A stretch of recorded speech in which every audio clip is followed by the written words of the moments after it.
Welcome to the Soulful Parenting Podcast, hosted by Ambra Redrick.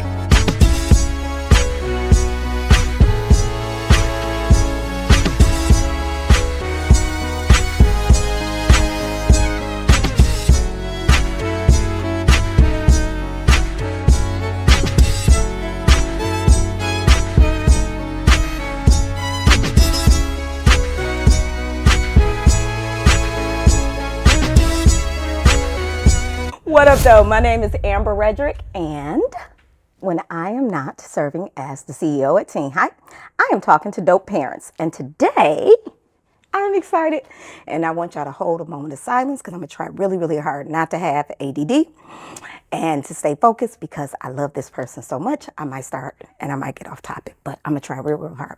So today on our show, we have Lanie. Hi, Lanie. Hi, Ambra. How you doing? I'm well. How are I you? like your nails. Those are cute. Thank Those you. are cute. Little Yeah. color for the people. Yeah. So, tell me about you. Okay. So I am Lanie Dixon, and by day I serve as System Vice President of Patient Experience for Essential Health in northern Minnesota. That's a fancy job. It's a fancy job. It's a big one. I love it very much so. Okay.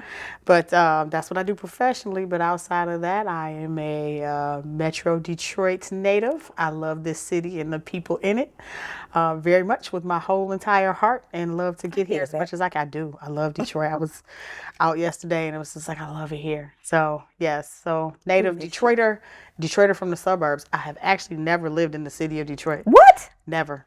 Don't tell me. I know. The gotta edit that. e-course. Really?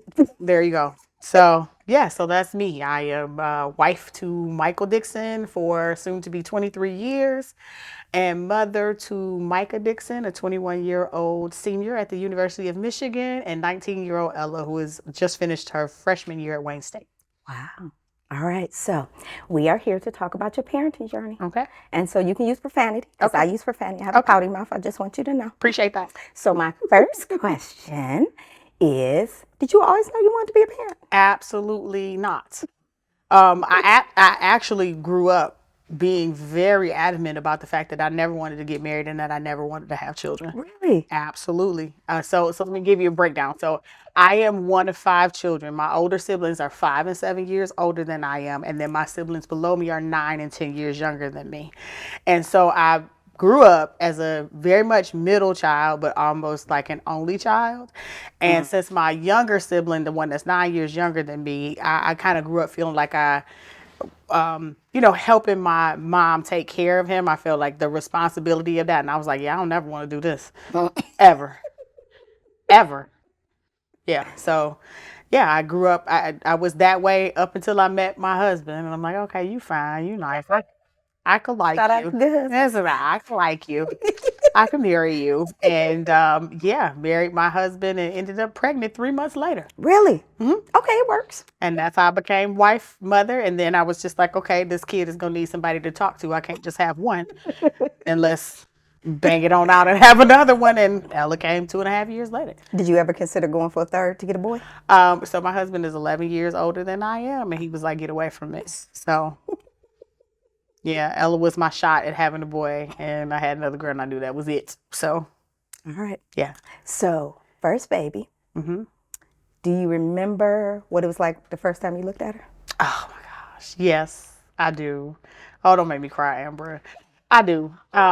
Think about this, me telling you that I never really wanted to be a parent. And so when I was married and it was just like, okay, I'm pregnant. So I can't be like, oh, this is a problem because I got a whole husband. Right. And so it took some time for me to get used to the fact that I was having a baby. Like it was just kind of like, oh, this is happening. Right. And so I say maybe about halfway in, about 4.5, 5 months in is when I got excited about it. And it was when I found out I was having a girl. I wanted a boy. Because again, I said I didn't want to be a parent. So I figured parenting boys would be easier than parenting girls. Like, get your hair cut, go play. You got a problem, punch them in the face. We all good. Boys going to be fine, right? When I found out I was having a girl, it was just like, okay, all right. So I got to, be a little soft, which is not necessarily my nature. But once I knew, I got excited about it. That's when I started to shop and things of that nature. It's like, okay, that's fine. But when I first saw her, which was an interesting story in itself. Just even my, all of the things that are happening with maternal health and birth and outcomes. I had issues in that space too. And it's like, so do we keep talking? So, I had issues in that space. And I just, when I came due after having her, I looked at her and I was like, this baby looks exactly like what I would expect a baby that's mine and my husband's to look like. Like, she looks just like me and him. And it was just like, oh, I love you. So, yeah. So did you have a moment where when you either brought her home or you were leaving, you were wondering was somebody going to give you a book or anything? So, I'm an academic. I'm not really an academic. I just like books, but I had, been reading what to expect when you're expecting and all of those things. But I remember two things distinctly. I remember when I went into labor, I was at lunch at a Middle Eastern restaurant in Ann Arbor. And I was having lunch with some friends. And I started having contractions, pretty major contractions. But I didn't say anything because what else you know about me? I love to eat. And so I was just like, if I tell them I'm having contractions, I won't be able to finish lunch. And they won't let me, finish my lunch. So I was just and eating. Okay. And and I knew I was kind of going into labor. When we finished lunch, I said, y'all think I'm going into labor. They're like, why didn't you say this? Because I wanted to finish my lunch. But then I went home and I told Michael and I said, but I'm good. Like, I'm sure it's early labor and I'm fine. I was like avoiding going to the hospital. Husband rushed me to the hospital anyway. Got there. They're like, yeah, you are in early labor, but you have, some hours you can go, run some errands, do whatever you want to do, and just come back when you can't talk. Right. And so I spent the rest of that day just making up reasons to not go back to the hospital and have this baby. Because I had, again, never wanted to have children. Like, I'm just getting adjusted to the idea of being pregnant. Then I was like, okay, this baby is going to come out of me and I got to not drop it. Like, I have to, you know what I mean? Just keep it in there. Like, carrying a baby when it's in your stomach is like, okay, you can jump, you can fall, like, you're not going to drop it. And it was like, oh, it's going to come out and I'm going to have to not drop it. And that terrified me. And so I did. I made up every excuse not to go back to the hospital. I had some freeze pops in a friend's deep freezer and to take to the hospital with me. And she wasn't home. And I was like, well, she's not home. I can't get my freeze pops. We can't go back to the hospital. I watched movies on my hands and knees, like, yeah, no, I'm good. Yeah. Oh, so I was avoiding it. I was avoiding it. Yeah. Did that answer your question? It did. I was absolutely avoiding it. Okay. Tell me about the beginning, the first few years. What do you remember? Oh, goodness. Just a love like I had never experienced before. Like, okay, that I had never experienced before. Just like, I remember I had been in labor for 31 hours and I hadn't slept. And I remember I did not sleep after she was born because I'm like, what if she stopped breathing? And I don't know. Like, I was delirious, but I would not go to sleep because I'm like, I'm responsible for this little person that might stop breathing for whatever reason. Like, I came up with all kind of crazy scenarios of things that would go wrong, and which I guess is just kind of a parent trait. Like, you just, okay, what can go wrong here? So, yeah, that's what it was for me at the beginning. Sheer terror for the first like 48 hours. And then I was also just like overly worried about being able to nurse her and be like provide breast milk for her. And in the first 3 months of her life, I fed her exclusively breast milk out of bottles because she wouldn't latch. So I spent all this time pumping it, and I would feed her breast milk out of bottles. And then one night I'm like, looky here, we're going to fight. Like, I'm not doing this anymore. And went on the internet and found some tips from La Leche League. And we just had a knockdown, drag out fight at about 3 months. And then after that, I didn't have any problems. So when you were pregnant, did you think about what kind of mom you wanted to be? So we either usually, to me, like get examples of what not to be, or you have examples in your life of like, yeah, I totally want to be this kind of mom. I didn't know. I didn't have a clue. I didn't know. I was winging it. I did not know. I will say that there are parts of my own parenting that I knew I wanted to bring to my experience as a parent. Okay. And ones that I did not. So I think I maybe thought about kind of what things I wanted to pick and choose and bring from my own parents, my childhood journey from my parents, and things that I didn't. One of the things that I knew I wanted to bring and that I did absolutely bring to my children that I really appreciate that my mom gave to me, which was my mother never tried to define like who I was or what I would be. Like my mom was very good at exposing me to things that I told her I was interested in, and then letting me figure out how I would incorporate that into my life. Or, she wasn't like, you have to go to this school or you have to do this thing or you got to play this instrument. She wasn't like that at all. She was very much, a facilitator, I think, to me. And I definitely have taken that on. I definitely took that on and I continue to take that on as a parent. Okay. So, teen hype, we serve teenagers. So I have this kind of weird thought that parenting kind of begins during those years where really you start to become an adult. So what kind of teenager was Lanie? Don't make me talk about this on being recorded. Okay, so you said what? What had happened? What? So I was just talking to this about this to a friend the other day. So I was a model teen by sight. Put it that way. I was a model teen by sight. I mean, I was, class. I don't think I was president, but I was, kind of smartest in the class. I was the teacher's pet, straight A's, always on the honor roll, always the student that the principals and teachers picked to volunteer for things. Like that is who it is who I was, and it was definitely the picture I wanted to project and portray. Okay. But there's a whole lot of other stuff going on. Look, piles of clothes in my mama's basement. Like that was very much me too. Nobody knew, and that was cool with me. But so I think I projected a great teenager image, but I was deeply involved in probably stuff I shouldn't have been involved in as a teenager. Which leads me to my question of, can you tell me something that you got away with?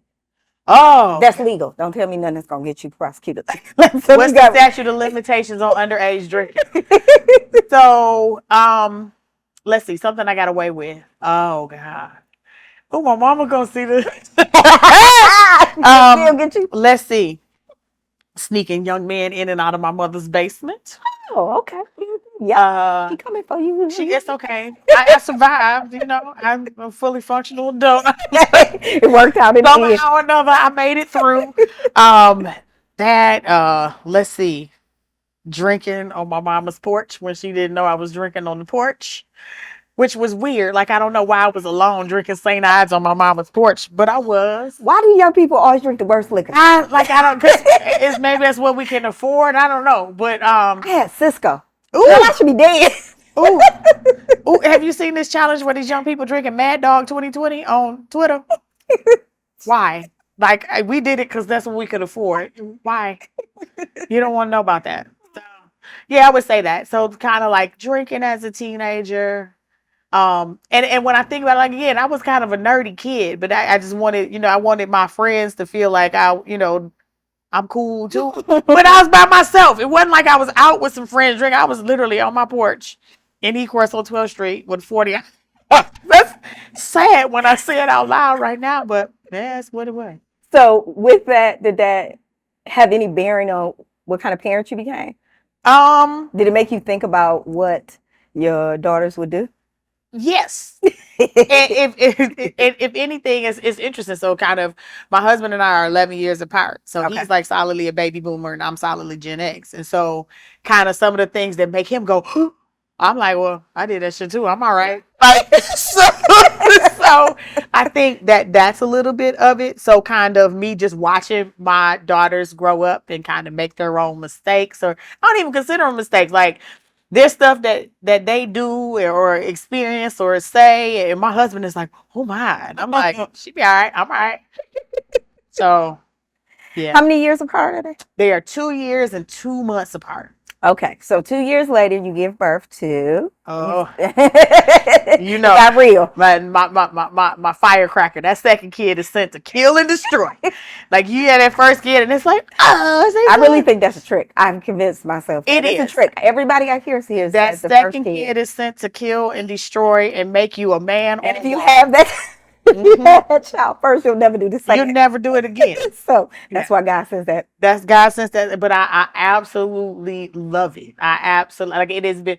My younger daughter is she is her own person, or they are their own person, and has been since birth. When did you know that she was different? When did you realize, like, oh, I'm raising two different? Really? Birth. Really? Literally birth. Literally birth. So much so that when Ella was born, Ella would not. What does they say? Babies have to sleep on their backs. Ella refused. No, I'm not doing that. Ella would only sleep if Ella was on her stomach. Really? And so I was like, I gotta sleep. So Ella gets what Ella wants, and that's the way Ella slept. I mean, Ella was the child who you'd be like, don't come down them steps. And Ella gonna stand at the edge of the steps and look you in your eye and slide her toe to the tip of the step. Okay. So, yeah, that's Ella. But I absolutely love my child for who they are. That fire, that spark, that kind, I'm do what I want to do no matter what. It keeps things interesting. It keeps you on your toes. It keeps things interesting. It keeps you on your toes, and it teaches you things. Mm-hmm. So us as adults, we can be kind of set in our ways and the things that we know and the world as we see it and we know it. But when you have that child that's just headstrong, it's like, that's not what it is, you have to listen and you learn, I think, and it turns parents into better parents. So with that, what's your proudest moment? When did you know, like, I got this? As a parent in general, I don't think I still don't think I know. Really? I don't. I still don't think that I know. I mean, I know that my children are intelligent and resilient, and I'll tell you one of the things that I'm really proud of my children about. In this day and age where a lot of young people talk to each other on electronic devices and they kind of avoid interaction and human contact, I feel like my children are children who are not afraid to talk to people. They're not afraid to pick up the phone and make a phone call to find out some information instead of Googling it. Okay. They will. My children are completely comfortable in rooms full of adults and young people. They can have conversations with adults with no fear. And they don't feel less than around adults. I think that's one of the things that I'm most proud of my children for. So your babies had a really interesting education experience. Yes. And I always knew. I always knew we were gonna have this conversation. Because you're the only Black person I know. I ain't gonna lie.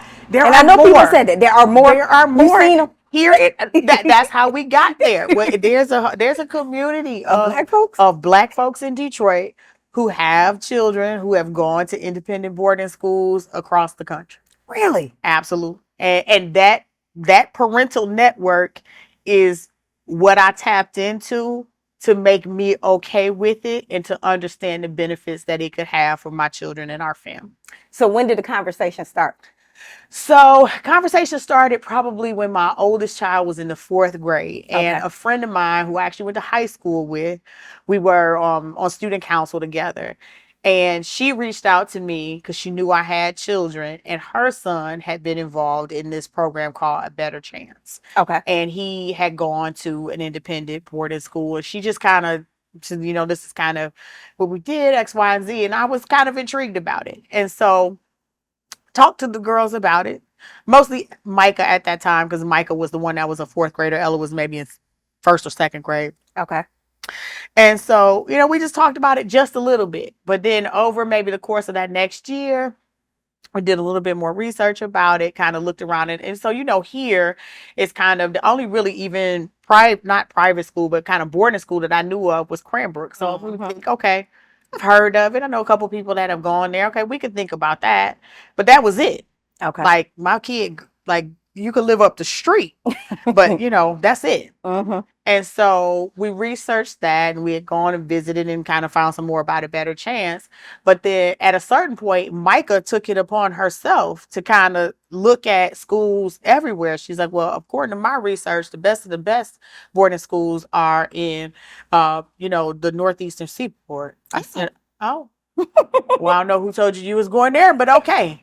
And so then we started to kind of expand the search from like here to, okay, there's a couple schools in the Midwest. There's Lake Forest Academy in Chicago. There's a couple in Ohio. So we're like, okay, drivable. A little bit. Okay. Drivable, I can right? drive. Then when she started doing that, then we took a weekend and we went to Massachusetts, New Hampshire, and Connecticut. We visited 5 schools in 3 days. Woo. And when I saw the facilities at these schools, when I saw the services that they are able to offer the students that go there, it was just like, okay, all right, softening up to it just a little bit. But then, of course, schools are going to try to sell you this image of what the school experience is going to be. Then I came back like, okay, parents and children in Detroit, what is the real deal? Like, what is this really like? And I will tell you that there was a student who and I didn't really want to talk to the parents so much. I wanted to talk to the kids. That's smart. And I had a really long conversation with one of the students. Her name was Camille Little. And she told me something that was really, really interesting to me, because one of my concerns were, we're, just regular folks from Detroit. And I know, these students at these schools are solidly the 1%. And I was concerned about how they would be treated, how they would be viewed. And it was Camille who told me, she said, I'm more comfortable there than I was in my high school, in my own neighborhood. And I think she might live in Farmington. Yeah. And I was like, really? She said, yeah. She's like, I had more challenges with teachers, administrators here locally than I did at these schools. And I said, well, why is that? She said, well, these people are so rich. We're not a threat to them. My existence and my presence here is not a threat to them. They just want to get to know you for who you are. Like, they're not threatened by the fact that I'm here. She said, but here in Farmington, where I live next door to them, and my parents have what their parents have, and it's seen as us taking over their neighborhoods. She said it wasn't like that in the boarding schools. It's like, they're so rich, they don't care. You're not a threat to their wealth. Okay. Yeah. What did your husband think? Did you have to convince him? Very much so. But Mike. Like, Mike is Mike's real even keel. So it's just kind of he expressed what his particular concerns were, and we just showed up together for them and asked the questions. I think one of the things that we both agreed to do was to not be overly polite. To ask the hard questions that matter. Like, when, what are your diversity statistics? How many Black students do you have at your school? And then when they, tout off the 18%, okay, how many of those students are Black American students? Does that include your international Asian and African students? Okay, take that number out and tell me how many Black kids from the hood go here, right? So just being able to be comfortable to ask those questions to really understand how it would turn out as an experience for our children in these spaces. So Micah was sold. She knew which school?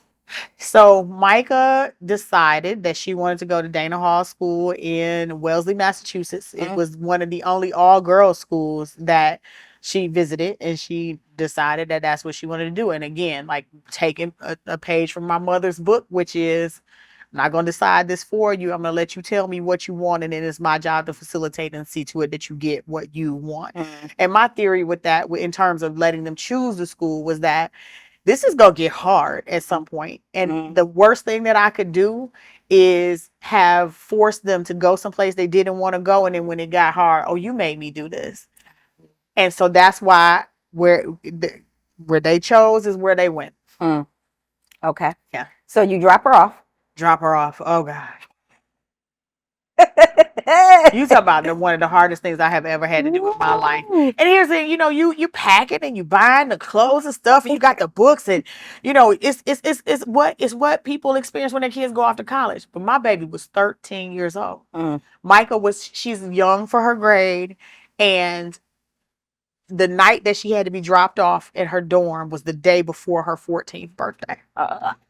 And so I just remember having prepared for this in theory in my mind, but when it came to practice, like, we decorating the room, I'm all like, rah, rah, rah. And then it was like, when it was time for me to get in that car with my husband, we're sitting in the parking lot, and I'm just like, I'm about to pull out of this space without my child. Like, it was almost like I didn't know what I had been doing all of that time. And then I got back to my hotel. I'm like, oh, she forgot her laptop cord. Now go back and take the laptop cord.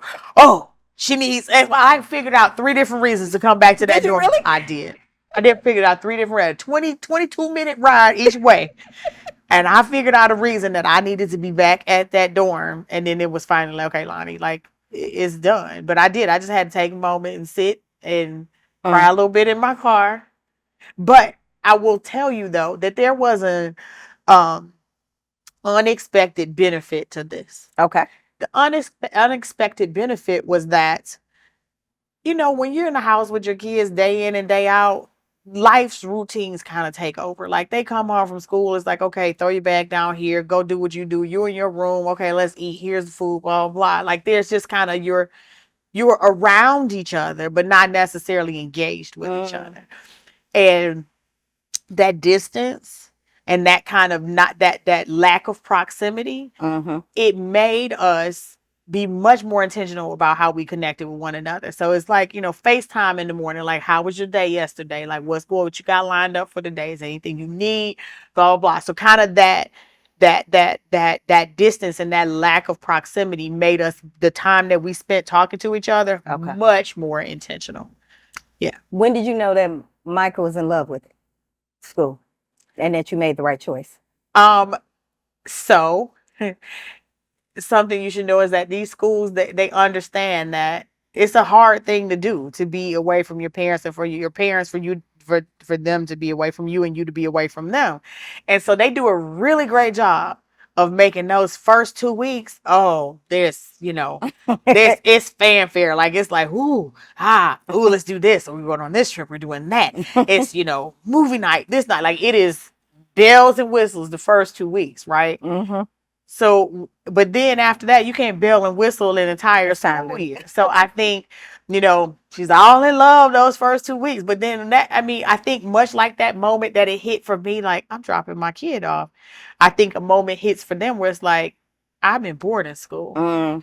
And so I would say that it was the opposite. It's like, ooh, I love it. And it's like, oh no, this is school and rules like everything else. So it was kind of flipped a little bit. How long did it take her to adjust? I would say, I think she was fine after the first school year. Okay. After the first school year. And then the other thing that I should say, like, particularly about Micah's school, we saw her often. So she went in August, September. So we see you in September. Parents' weekend was always in October. So we would go visit in October. Okay. November, Thanksgiving. December, Christmas. January, New Year. So we see you in December and January. Long weekend in February. Spring break in March. And so probably the longest stretch that we would go without seeing her in a month was April to May or June, when it was time to come home for the summer. And she home all summer. Yeah. So it's not like you go and you don't see them. So we would see them once a month. Okay. How did Ella adjust? She lost her big sister for a while. So interesting. So at this point, Micah was going on 14, Ella was 12. It was, tween and a teen girl. Baby, this was some much needed go to your corner. Okay. So, which was nice because, again, second kid, it's different. It was nice to be able to have that time to just kind of focus with Ella and to kind of, you go to your opposite corners. They got a chance to miss each other. Thus, when the time came that they saw each other, they were, oh, we love you. So that was a benefit, an unexpected benefit kind of with them in that. Yeah.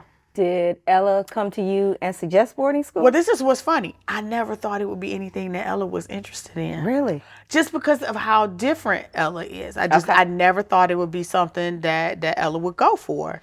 But no, she came to me and says, like, this is what I want. Like, why wouldn't I? And I'm like, oh, okay. I just didn't, me thinking that I know my child so much, didn't think that this would be something that Ella would even want to pursue.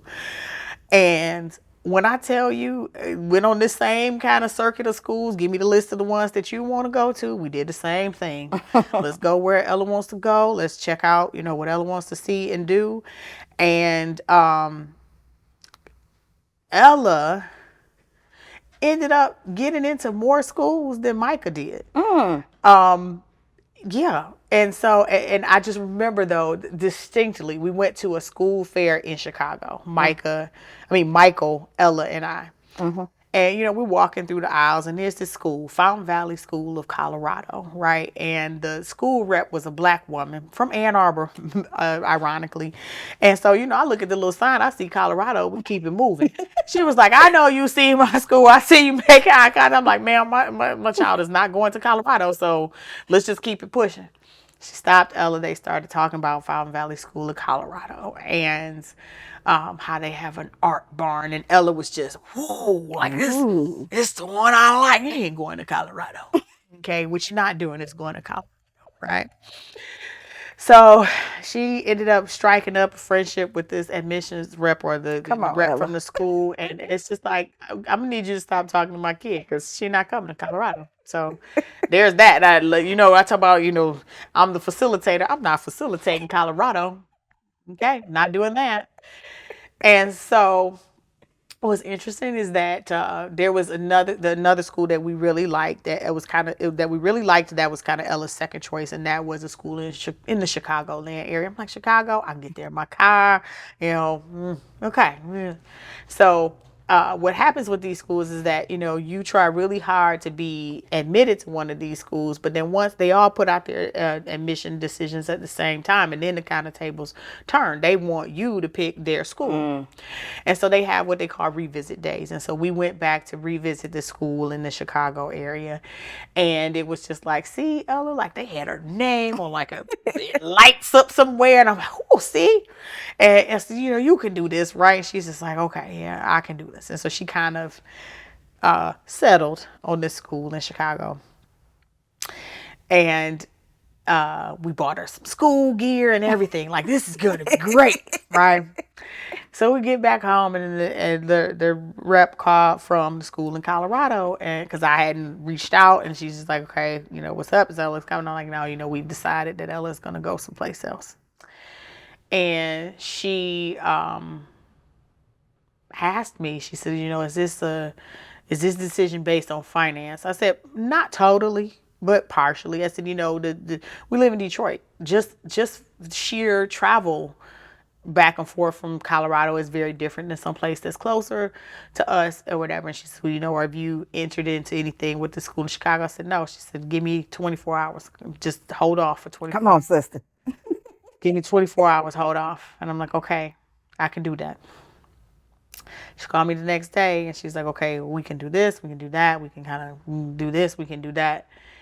And then that's when my facilitator light went back on. It was just like, okay, we now have an opportunity for my child to do what she wants to do. And again, what did I say? It's going to get hard.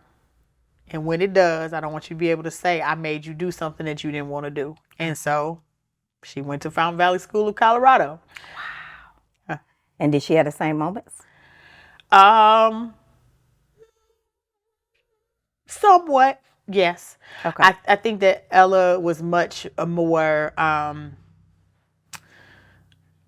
held on to her moments much more. Ella was much more kind of like me in that way. Like, this is rough for me, but I'm not going to let you know because I'm me and I can do all things, So I think that there was a little bit of that. But Ella didn't actually graduate from Fountain Valley School of Colorado. Okay. It's an interesting story. When she started there, they used to make every student do a concussion protocol. And I was like, wow, my kid don't play any sports, no nothing. But they make kids do a cognitive test so that should they get a concussion, they can compare their cognitive function pre-concussion to post-concussion. I'm like, okay, we're not going to ever need this. But what happened? My kid got a concussion. Playing around in her dorm room, hit her head on the mini fridge. and got a concussion. Okay. Yes. And so she had this concussion, and they called me up, and it was on the first day that I had taken a new job in another state. And and I literally had to fly out the next day because I'm like, I need to lay eyes on my baby because she had this concussion. And she appears that she's okay. But then in subsequent months, she started to have some cognitive issues, mental health issues that she had never had before.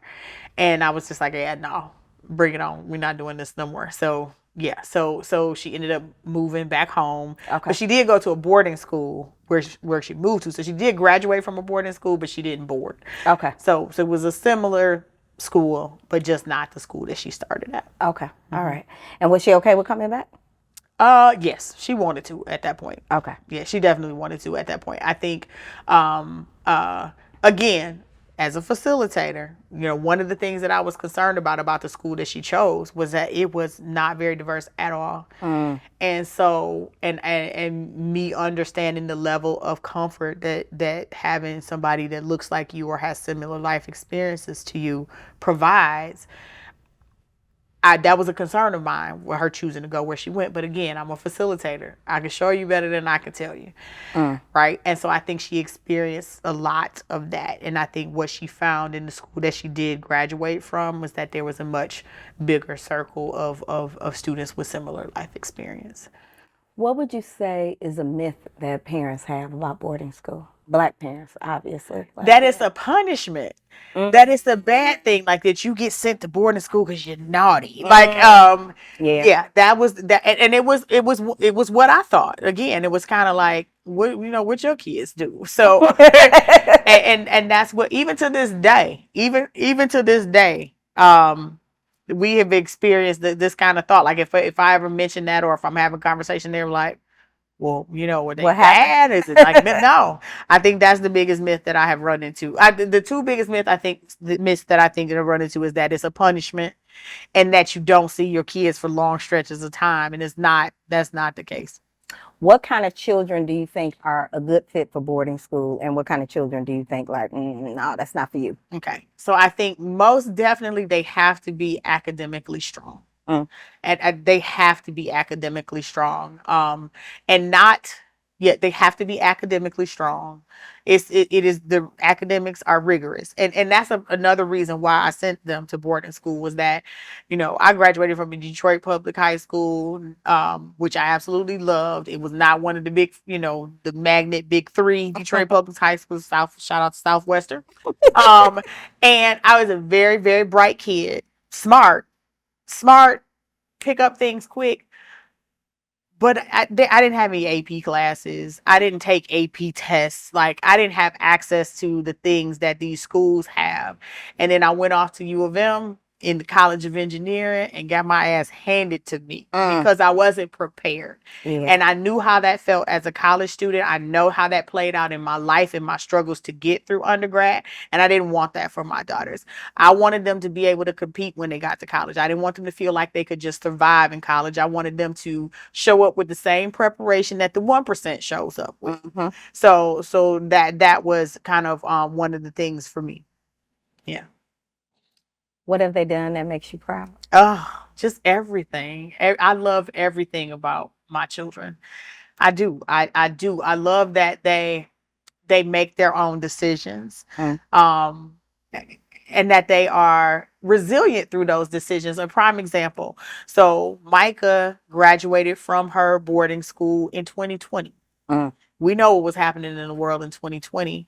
So she had picked up and left this place that she knows and loves with the people that she knows and loves to go to school in this other state. Right. And then right when she's about to graduate, spring break of 2020, you can't come back here because we closing these dorms down. The world is... Did they close? Oh, see, I thought that it would have stayed open because they were their own little... No, we didn't know what this was. They didn't want people bring. They like, go, everybody shelter in place. Your place is at home with your parents. So she came back. She was just about to leave to go on her senior trip to the Bahamas. Literally within days. And I was like, nope, you can't go because you could get stuck there, like whatever. So she couldn't go. So then she comes home. There's no graduation.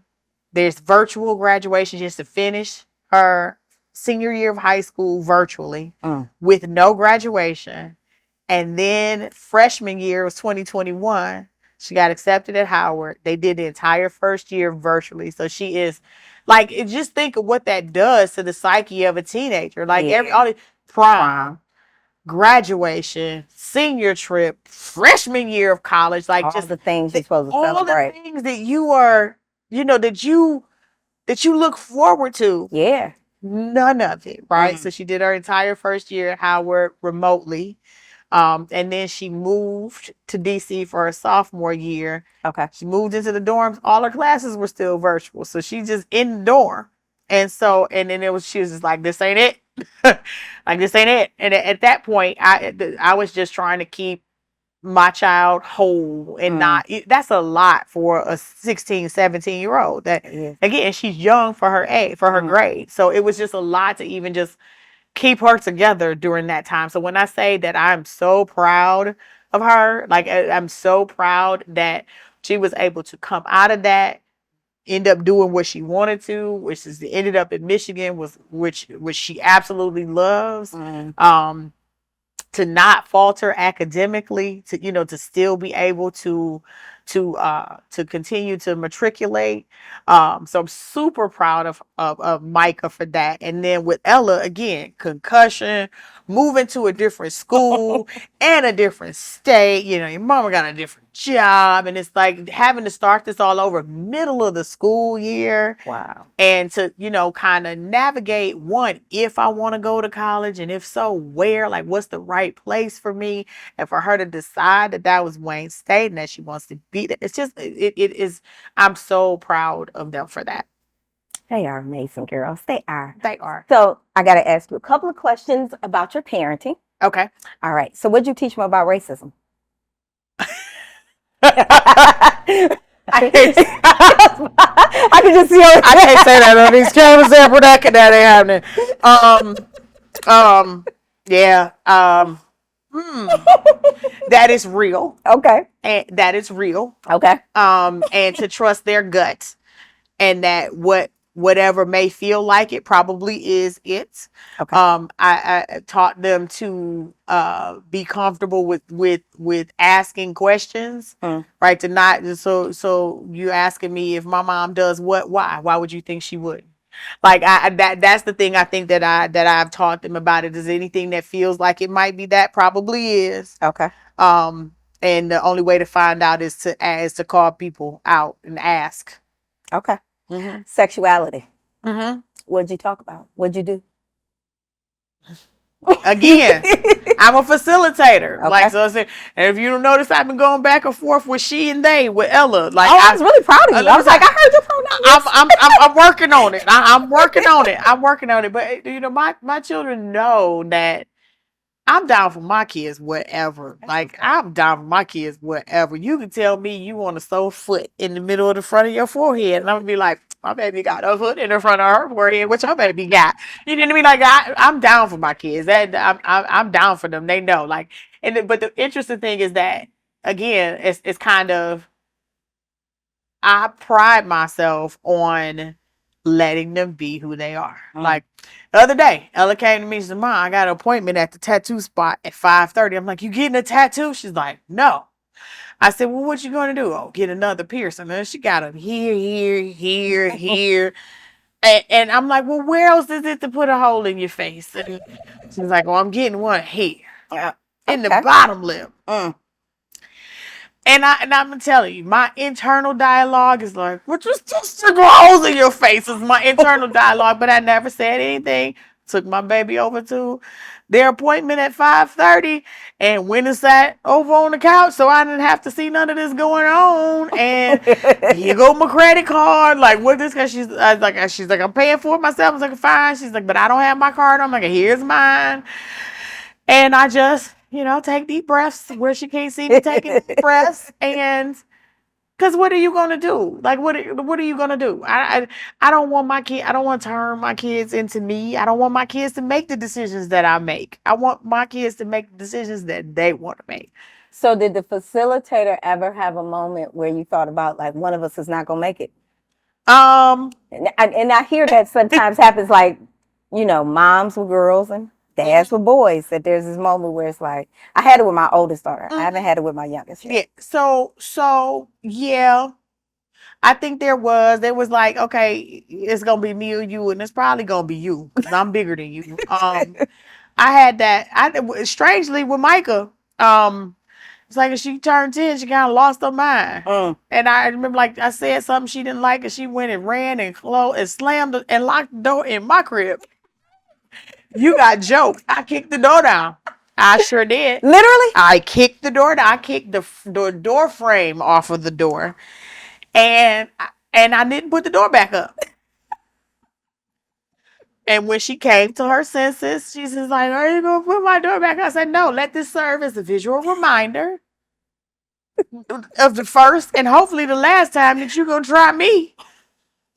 So that was that. And that was the funny thing, that I get it. I get it. It's because my kids didn't know Ecorse Lanie. Like, they know U of M Lanie. They know, they know professional Lanie. They know. They didn't know their mama was a They know, right? They didn't know their mama was from Ecorse. So, okay, you can meet Ecorse Lanie today. She's still here. I got you. Oh, and so after that, we were good? Pretty much. Okay. Pretty. Do you think that taught Ella? I don't know. It's so interesting about Ella, because for kind of just visually how quirky and different kind of Ella is, I didn't really have issues with Ella like that. Like, I don't ever remember feeling like I wanted to, like, duke it out with Ella. I think, though, who did I tell you I was when I was a kid? I presented really well, doing what I wanted to do, and nobody knew. And so I think she might have inherited that skill from me. I'm a claim it. I'm a little proud. Either of them daddy's girls? Nope. Mama's babies. They are. They are. And they're kind of both. I guess if they had to choose, I'm gonna say they would choose me. Mike probably won't like that, but I will tell you, that was one of my biggest fears, is that they would be daddy's girls. Really? Let me tell you why. And I'm apologize to my mama right now on camera. We're looking. Sorry, mama. I am a diehard daddy's girl. Oh. I mean, your you daddy. know my Daddy. Let me tell you, Daddy. I'm a diehard Baby. And let me let me stay focused. I'm a diehard daddy's girl. Like, most of Metro Detroit is a Big Lanie girl. Everybody loves Big Lanie. Okay, everybody loves Big Lanie. So my parents got divorced when I was 5 years old. Okay. I don't ever even remember living in the same house with my dad, but I just know that I have, as long as I can remember, like, my daddy is my road dog. Like, my daddy, I like, when my daddy was running the streets, he had a 3-year-old by his side. Like, that's what's up. That's what it is. And so I'm a diehard daddy's girl. Like, again, like, I don't even remember living in a house with my father. My mama raised me. I've lived with my mama my whole life until I left her. But it'd be like, can you scoot out of the way so I can see my daddy? Like, it's bad. I will admit, like I said, I apologize to my mom publicly. I admit. And that was part of the reason that I was so upset when I found out I was having girls both times, because all I could think was, how could they be anything else but like I am and daddy's girls? And so I was deathly afraid of that. They aren't. I mean, they don't get me wrong. They're not as bad as I am, I think about it. But they love Michael. They have their own little, special. Look at me calling it little. I'm not gonna call it. They have their own unique relationship with my lovely husband. But those are my homies. Like, I have tried to be someone or a parent who, good, bad, or otherwise, you could tell me. Like, tell me. And I'm asking, what you doing? Like, okay, if you do it, you're gonna do it right? Like, I'm a very open, honest, frank with my daughters. And I think that a part of what has helped to build that is just me being transparent about who I am and the experiences that I've had, and kind of I know because I was doing it. So, you know what I mean? Like I've been there so I know. When you were lost or confused, who'd you go to? As a teenager? No. I'm sorry, in your parenting. If you felt like, oh, now what I do, or what my response should be, or maybe you didn't even have those moments. I would say probably like my close friends with children the same age. I'm gonna tell you a shout out to my sons, Angela Houston, Okay. who was the one who taught me. She was like, when you hear stuff from your kids that make you want to go, what? Huh? She's like, don't do it. She's like, just go, okay. Tell me more. Like she's like, you can hear the wildest thing. She's like, do not react.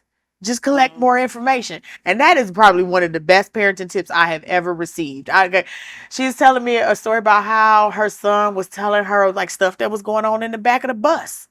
And she was just like, really? So there's like, she used two hands, or how does that work? Right. And so I was like, how do you not scream in that moment? Or she's like, because you got to get the whole story. She's like, you start reacting, you'll never understand what's really going on. So she's like, good advice. Like I will say, that's the best parenting advice I have received. Is to just go, oh, okay. You have teed up my rapid fire question. Okay. All right, here we go. So, a movie that every Black kid should see. Oh, I got a list. We actually had Black movie night list. Like we had a list. I've been trying to get a list going. We had a I got it. I will share it. Okay. We had a list that we're like, these are movies our kids need to see. I'm telling you what was first on the list. Okay. Juice. They loved it. Oh, they loved it. It was like Tupac was crazy. They loved it. So it was kind of like Juice, Boys in the Hood, Color Purple. Like it was a list. But we started with Juice. Oh, hilarious. Okay. Wait a minute. Does boarding school have proms? They do. They do. Mm-hmm. Okay.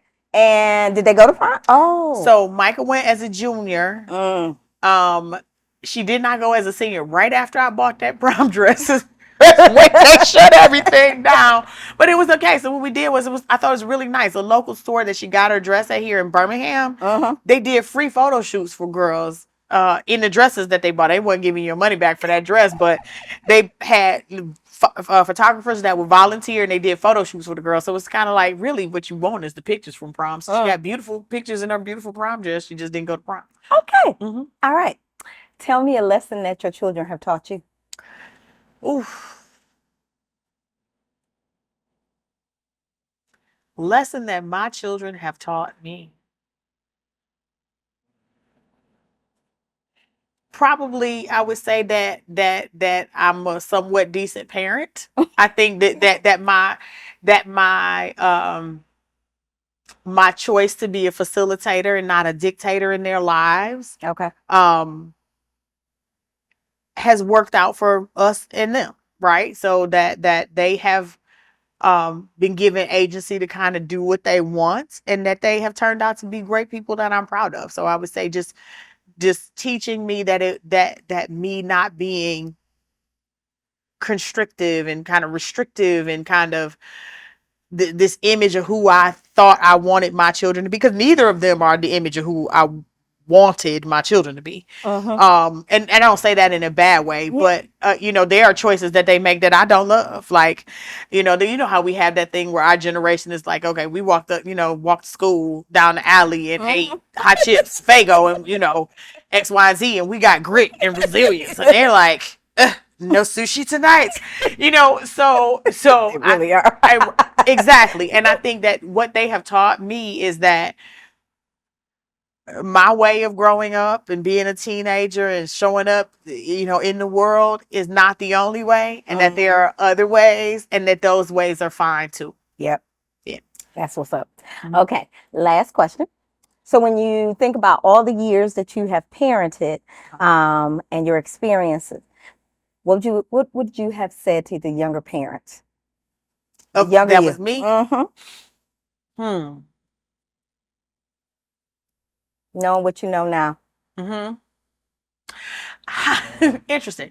Probably would have been to require some things, right? To be a little bit less of a facilitator. Really? Just a little bit less. Okay. Just a little bit. Not a lot less, just a little bit less.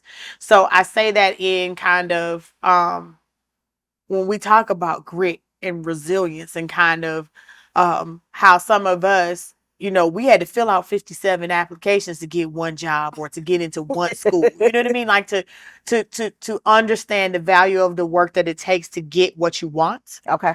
I think that's probably what I would have done. Like I think about, like, my children aren't lazy by any means. I would never want to kind of assert that they're lazy, but in terms of like, you have to do these things or if you've had an event and I'm a huge proponent of thanking people properly, like ma'am, I bought the thank you notes and I got the stamps, can you just fill out the things and put them in the mail? So it's kind of like that part of it, that kind of like, oh yeah, I'll get to it when I get to it.